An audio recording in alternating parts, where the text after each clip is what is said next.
Okay. Hey, Angela, how are you? I'm well, Janelle. Thank you for having me. Yeah, thank you for joining me and having this discussion. I think it's going to be a great discussion.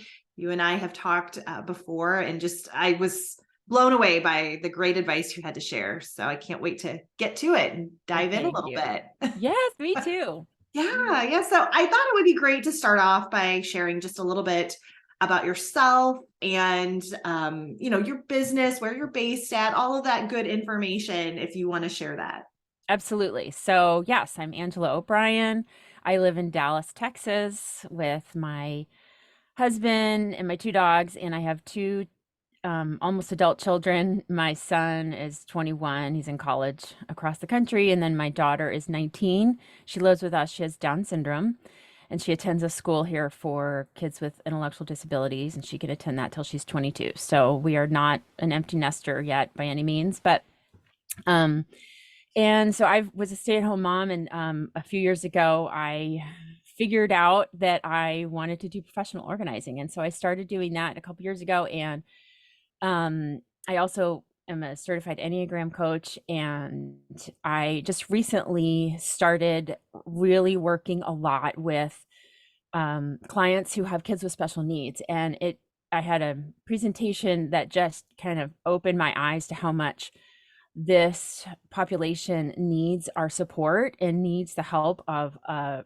professional organizer or someone in organizing that kind of understands what their issues are, because there are definitely some common themes that we as special needs parents have to deal with, have to live with, have to work through. And I think having some understanding of that can be helpful. So that's been my journey. And I started a podcast called Especially Organized for Sensible Solutions for special needs moms, and I'm loving that.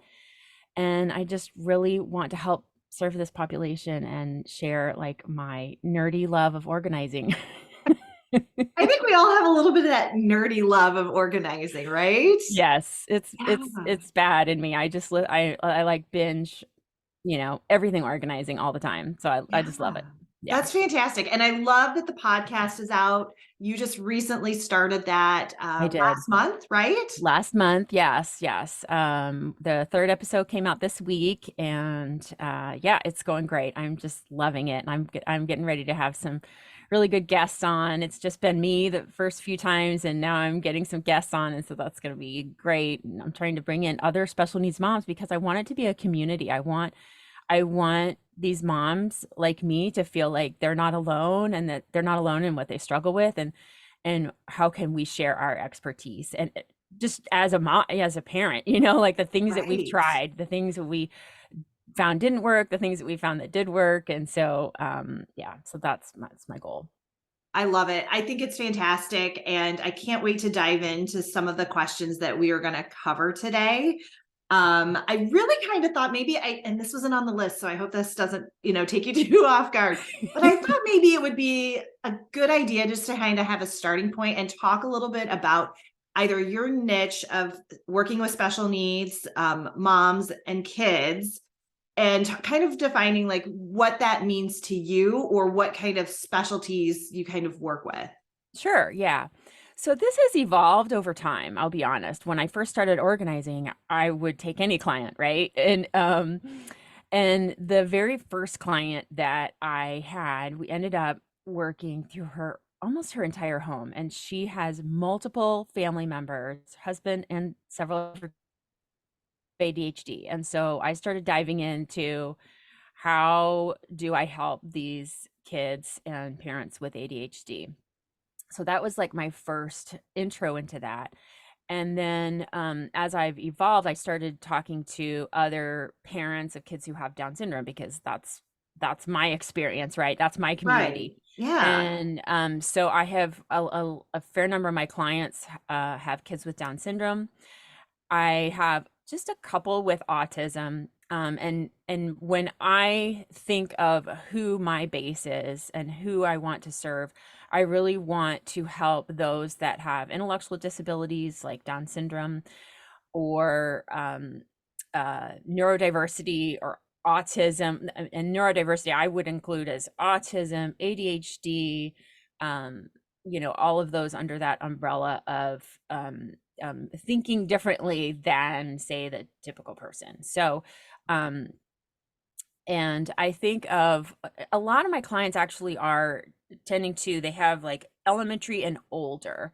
I find that the people that seek me out are the ones that are, their kids are starting to transition and they're into like middle school and high school, and they're struggling with that transition in whatever way, or they're, trying to move on to some sort of college program and trying to figure that out. And so I've been really trying to kind of dive into, um, figure out how to help them, right? And Yeah. it's different for all. I mean, we have to be creative. Like what works for my daughter who has Down syndrome doesn't necessarily work for someone whose child has autism. So we have to just be creative and figure it out as we go, So Yeah. just Yeah. using the experience and the knowledge that I have from, the things that I've learned. Which I think can be true for when you're organizing with almost any family. You really have to Absolutely. find Yep. what works for each individual Yep. person as well, because Yep. everybody's different. Yeah, it's so individualized, right? Every Right. home is different. Every family functions differently and has different needs and requirements. So that's why I do love going into people's homes and helping them figure out and come up with creative solutions to that. But I also think too, this population, they don't have a lot of time, right? They don't Right. have a lot of extra energy and finances to bring in an organizer. And so that's part of why I started the podcast, is because this group needs help regardless. And so that's why I started the podcast. So that's why Yeah. I'm trying to help them in any way I can. Yeah, what a great way to bring, this advice and this information to a wide range and a wide, group of people, and not just, tailoring it to one individual one-on-one session with someone. Yeah. I love that. Are you ready to dive into some of the questions? Oh yeah. Okay. All right. Well, let's talk about it. You touched on it a little bit as you were kind of introing. You were talking about some common themes that you see. And so, what common themes do you see when you're working with kids with special needs when it comes to decluttering and or organizing? So, I think the very first thing that comes to mind is that the moms of these kids, they have, when our mentor Lori Palau talks about the clutter pitfalls, right? Right. Overwhelm, time, guilt, and procrastination, indecision. Well, overwhelm is off the charts, especially in the beginning or when there's a transition, things like that. Time is a critical resource that a lot of times we don't have the extra time because we are taking our kids to extra doctor appointments, extra therapy appointments. We're having to devote extra time to learning, teaching, socializing, all those things. Mm. And then what as I've been talking with a fair number of moms before I started my podcast, I sent out a blanket like, hey, I'd love to talk to some special needs moms about their organizing styles and challenges. And what I heard was so much guilt.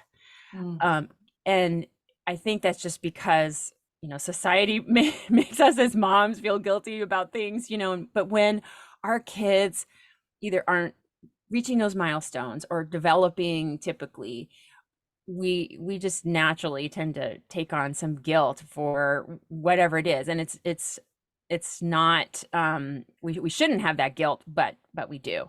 And so trying to help those moms relieve some of that and understand that there are ways to help your kids get organized. I think that is a way to just relieve some of all of that. The other thing that I will say is that, along with our kids comes a tremendous amount of paperwork, a tremendous amount, because we have, like I said, the extra doctor appointments, the extra therapy appointments, the extra um, issues with insurance. We're constantly working with insurance companies.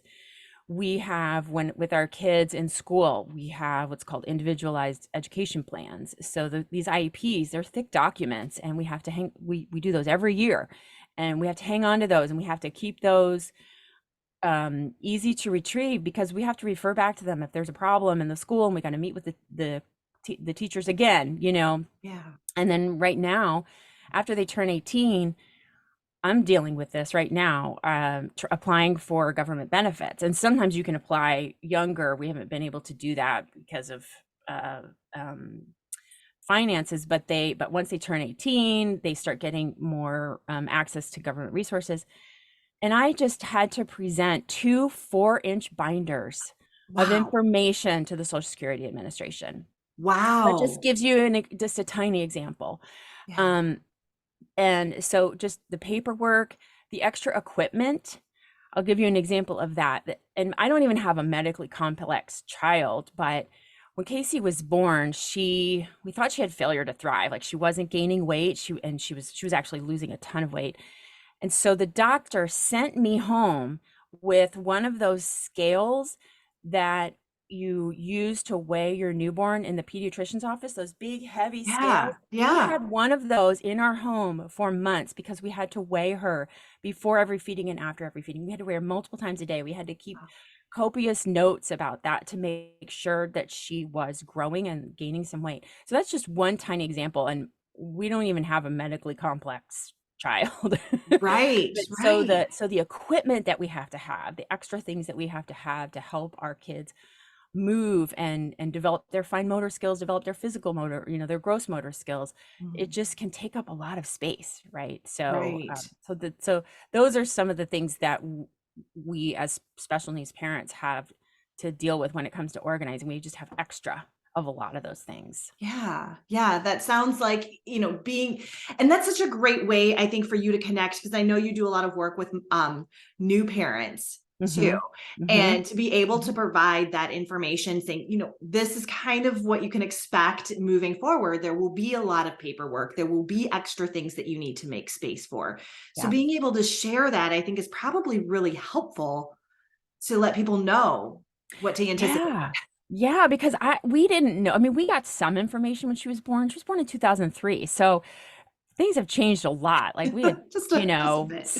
right? I mean, we didn't have social media. We didn't have all these ways to connect and learn about all the things that we needed to do. But I was getting books, about what to do when your child has Down syndrome. Like they were just that's how I was getting my information. We barely had the internet at that point, I think. But Right. so, and I volunteer in the Down syndrome clinic here at the Children's Hospital, and so I do get to meet with new families who have like a new baby, and Mhm. which I just love. I get to see the new babies, but Yeah.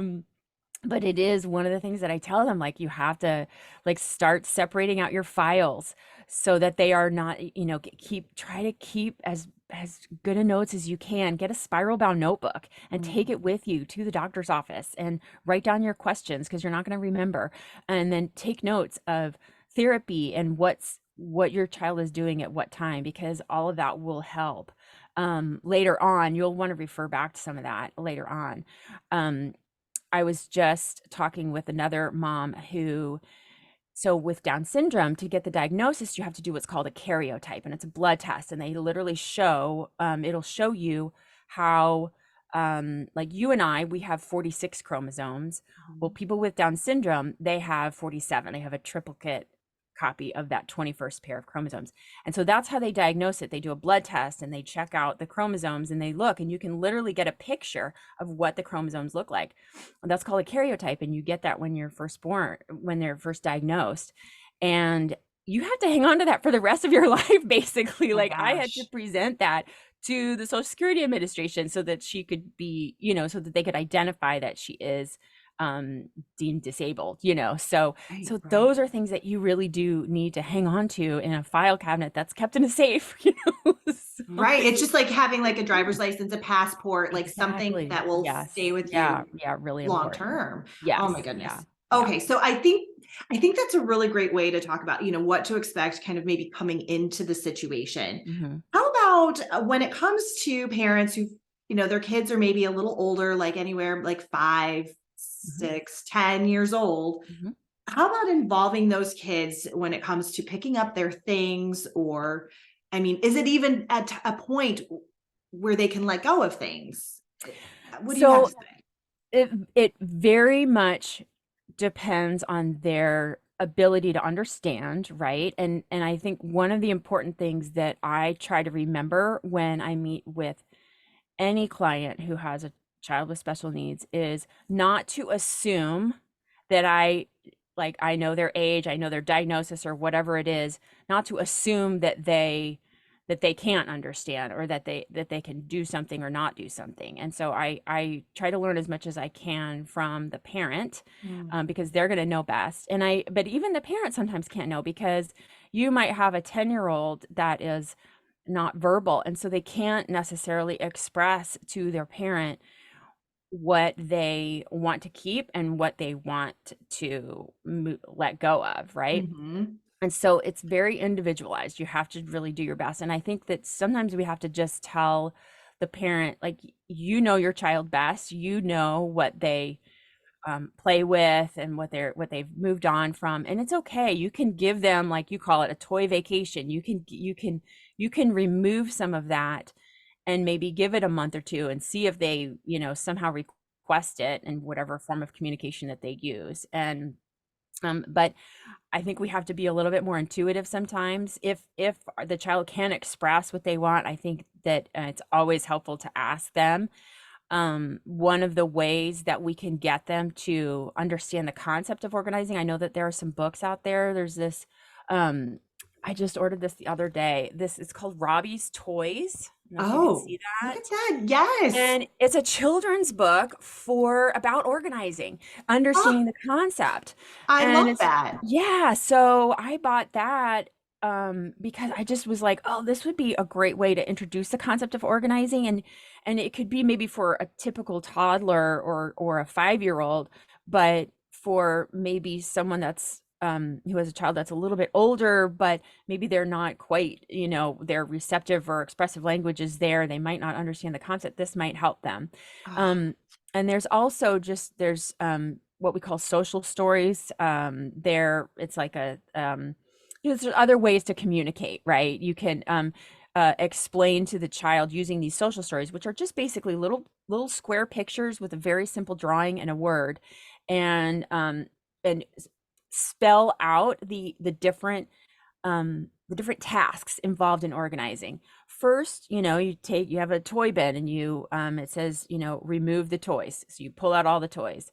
You go, you can explain the process and break it down, and so that they understand, okay, this is what's going to happen next, and now we're going to go through it. And maybe if you can get into the habit of doing that, they'll appreciate it more. And then finally, I think a lot of our kids with special needs, well, I would say that what I've learned is that the more common learning style is visual, right? And mm-hmm. so they learn by imitation. I know definitely kids with Down syndrome learn by imitating others. Okay. So really, just as a parent, if they see you doing it, I don't care how young they are, but if they see you doing it, if they see you, putting things back into the bins and cleaning up, they're automatically that's just still gonna be internal information for them, and they'll start to get used to that. That's just if you can make that part of your routine, all the better, right? Right. You know Yeah. what? I have to say, Angela, as you're speaking about some of these things, I'm just thinking about, obviously, we kind of connected because I have this digital course that I've Hmm. created for, simplifying and organizing with kids. And as I'm thinking about what's involved in the course, now it's not geared specifically towards parents with kids with special needs, but there are some common themes regardless Absolutely. of, where your child, where they fall. That whole consistency and that learning by imitation, I think, is really important Yeah. across the board. Right. Absolutely. Absolutely. Being the Yes. example, I think, is Yes. really, really important. Yes. You Yes. know, I want to mention something because I have a friend that I spoke with. Her daughter's 15 and has Down syndrome. And she mentioned something to me that I thought is really key to, I think, maybe talk about with you. She was talking about not comparing kids that have the same diagnosis, or Yes. um, uh, or comparing those kids with people who are not, or kids that are not developmentally delayed. Just not Mhm. making those comparisons is really important. I think in giving yourself a little bit of grace is, I think, the 100%. conversation. Yeah. Yes, yes. Not only I think that we should not be trying to compare our kids to the typical kids, but also within the Down syndrome community, there is a wide range of abilities and for lack of a better term, level of functioning and understanding concepts. There's just a huge wide range. And Mhm. so even if you know, see someone else who's the same age as your child with the same diagnosis, they are still gonna are their ability is just as personal as their personality, right? And so going into an organizing project and just being able, and that's why I rely on the parent a lot, because Mhm. they know our child, right? They know their child the Right. best, right? Yeah. When I was getting my certification for the Enneagram coaching, I spoke with Suzanne Stabile, who lives here. She's a big Enneagram teacher. She's not who Love certified Suzanne. me. Yeah, but I asked her this question because I really wanted to figure out what my daughter's Enneagram type was, and she can't conceptualize what the Enneagram is. Right. And she said, I don't know. I haven't really touched on that, but I would think that the parent would be, if you understand the Enneagram enough, the parent will be able to determine what the personality type is for your child. And I think that that is true in anything that we do with our kids. Like we know our kids best, and we have to, and if they can't have a voice, we have to be their voice, and we have to be the ones that tell everybody what they're capable of, and what they bring and what kind of joy they bring to us. And so I think that it's just, we have to be understanding and empathetic that everyone is different, and be open-minded, right? And just Yes. like we started with this conversation, every house is different, every family is different, and just trying to be creative and figure it out together. Right, right. Figuring out what works for you, for your Mhm. kids, for your family. I think that's so key and such a recurring theme, and something to really take away from the conversation. Yeah. So I guess let's talk a little bit about like, is there an age where you would start to discuss something like this, or does it again depend on where your kids are I at? think it just depends on where they're at. I don't think you can start too young, because like I said, with imitation, if they see us doing it, that's Mhm. all the better. I just think that it depends on your child's ability and being able to conceptualize and being able to communicate with them, but finding different ways to help them understand, like the book or social stories, or even just writing it out. And I think also too, I think most special needs moms know this. A lot of times, our kids' expressive language skills is not quite as strong as our receptive language skills, our receptive understanding. And so, even if our kids can't quite express their understanding of organization, they probably have a better idea than you think they do. And so going in and at least trying to make the effort of, helping to include them, even if it's just that they're sitting there and you're talking about what you're going through, and you're like, okay, we're going to set this aside. Just talking through it as you're doing it, Yeah. will help them take that in and understand it, and build their understanding. I love that, and I would love to dive into really quickly here a little story that you told me the last time we chatted, because I love it and I think it's so relevant to kids everywhere, about the fact that not to underestimate or overestimate your kids and what they're capable of. And you shared a story with me about your daughter, about how someone was asking you whether or not she made her breakfast. Do you Oh remember yes, yeah. that? I couldn't You're like, remember "Oh, that, but no, I put yes. you on the spot." No, I remember it now. Yeah, and I just, So that story really stuck with me, and I just thought that that's a great way to share, I yeah. think, about the expectations you have for your kids, or the things you may not realize. Oh my gosh. And you don't know how many times I talk with other special needs moms, and we're all guilty of this. I have a good friend who is a family practice doctor, and she doesn't get to. We live in different cities, and we were visiting, and she was like, "So this is a few years ago," and she said, "So is Casey making her breakfast in the morning?" And I was like, "No, she's not." And then I was thinking about she was maybe 17, right? And I was like, she's actually pretty capable of that, I think, if I showed her how. And when my son was 17, he was making his own breakfast. And like, maybe I should start working on that because I think we as moms, we are trying to do everything we can to help our child in whatever way that is. And we get into these patterns of behavior and we don't keep up with their ability to increase their independence, and we keep doing things for them, either A, because we just want to get it done, or we don't Yeah. have time or whatever. And it dawned on me like, oh, I have not worked on this with her and I need to do this. And it was a little bit of a wake up call for me. And so by the time we saw them next time, I'm like, guess what Casey's doing? She's making her breakfast now.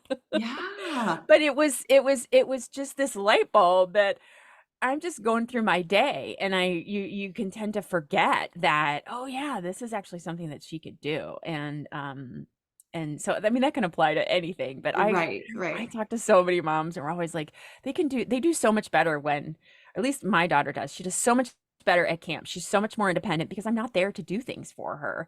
And she knows that because she knows I'll do stuff for her. And it's this horrible codependency. And I'm trying to like release myself of that because I want her to be more independent. So Yeah. yeah, it's a constant, it's just that you have to just stay on top of it, and remind yourself every once in a while, oh yeah, okay. No, I think this is something that we can try with her and just keep going. Might take longer, but that's okay, you know. Yeah. No, I love that story. And I think that it would speak, I'm sure it speaks to a lot of moms Yeah.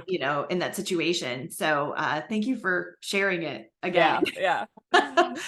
So what about, what's the number one thing you would want parents with special needs kids to know when it comes to either decluttering or organizing? Is there one thing that you would share? Um, First of all, that they're not alone in their feelings of being overwhelmed, and that I think we all like we have some extra struggles, and that's okay. And I think we need to give ourselves some grace over that. Mm, We've got a lot going on, and there might be seasons where it's just like the what you want to accomplish might not rise to the top, in that season. And there will come time for you to circle back and come back to it. Um, I think also too is just to be open-minded and be creative and think about trying to incorporate some um things that your child really loves and cares about, and maybe like using that to your advantage if you want to get organized, if you want to encourage them to put things into a certain bin. Maybe if they're really into music, you play music while that's happening, or just utilizing their own fascinations, their own interests, to your advantage. And yeah. then also, I think just being aware that like a lot of kids have a more visual learning style. So if you understand that about your child and you find that to be the case, utilizing that, can your bins have some pictures on it? I know some people don't like that, but pictures with the words so that they can, if they can't read, they can see the pictures. um just being open-minded to like the idea that there are probably more visually, they learn more visually, and so clear bins that they can see things, pictures that will help them understand where things go, Mm. and then just maybe making some assumptions that we're gonna remove some toys for a while, even if they can't tell you which ones they are, putting them in someplace else, because a lot of times too our kids are overstimulated as they are, and so understanding that not necessarily giving your child every single toy you can possibly afford is what you should be doing, right? You know, Right. like if we can remove some of the clutter around our homes, imagine how much calmer they could feel. Like they're already, overstimulated. Like if we could give them some more space to move Mhm. and some more negative visual space to look at, I think it will help them be calmer. So there's all these other benefits to it Oh my too, gosh. um not just, having a clean space. Yeah. So, but just trying to be open-minded and use their interests and their learning styles to your advantage. Mm. Yeah. I think that's very key. And I couldn't agree with you more about less is more. Yes. Oh my gosh. Absolutely. Yes. I really 100%. we're already a lot of our kids are overstimulated, and then you tack on the fact that we have, kids with extrasensory issues or ADHD or tactile, at high sensitivity. Like removing a lot of that really can bring, like, just make a lot of things calmer. And I think we also have to start by thinking when we're at the store and Yes, not when we're already have the things. Like, where am I going to put this? Like, is my child going to absolutely. use this? Does my child need this? Do we have something that could be used in its place? Starting there so that we're not just constantly, filling or like filling the space that we've now cleaned out, Yeah. so Yeah. yeah.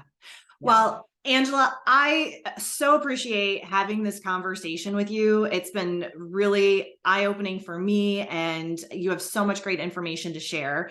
I wanted to see if you had anything else to add. And if you don't, I would love for you to share where people can find your podcast. Yeah, I'm trying to think if there's anything else to share. I think just giving ourselves some grace. Yeah. I think That that's, yeah, reminding moms, none of us have it all together. None of it, like my bed behind here is a mess. Like we don't, like us professional organizers, we don't always have it together either. So so true. like don't let social media and other moms I don't want you to feel the shame. Like, cuz I have Right. clients who are like, I could never have you come to my house. I don't want you to see it, or I will, or they'll let me come, but they won't let me take pictures or anything. And I'm like, that's totally fine, but I hate that you feel that shame, so I Right. want them to give themselves some grace that they're already an awesome mom. They're already Yeah. an awesome mom for taking care of their kid and doing and getting their kid what they need. So just give themselves some grace. So I love that. I think yeah, that's such a yeah. key takeaway. Yeah, yeah. 100%. But you Yeah. can So find my podcast is called Especially Organized Sensible Solutions for Special Needs Moms. It's on Apple, Spotify, Stitcher, Google, all those. And then my website and my social media is Your Space Reclaimed. And it's yourspacereclaimed.net. So yeah, so and I'm in Dallas. Yeah. fantastic. Well, thank you so much. I really This is so appreciate it. fun. Thank you so Yeah, much, Janelle. I love talking with you. I could talk I to you for know. hours. It's So so yeah. great. I know we could Yeah. do, yeah. All right. Well, we'll catch you soon. Awesome. Thanks. Okay, thanks.